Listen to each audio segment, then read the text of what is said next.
po slovansky. Ty můj malenkej pionku.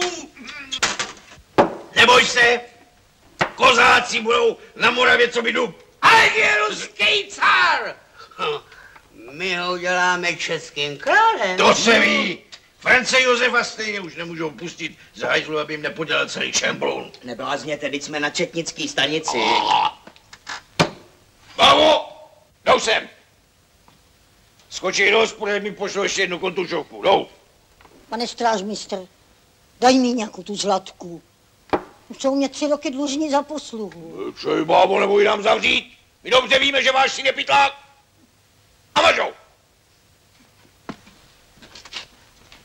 Závočí. Kam to lezou? Já musím jít ven. A jak to... No.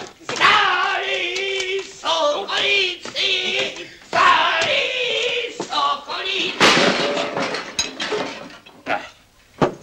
Řekni, že nemají v Rusku lepší kontušovku, tak se přiznej konečně jako chlap. Nemají. Potěšil si mě, že jsi se přiznal. Tak to má taky bejtu ve sleku. Pojď sem, ty kluku. No tak jen mi pusu, dej, no.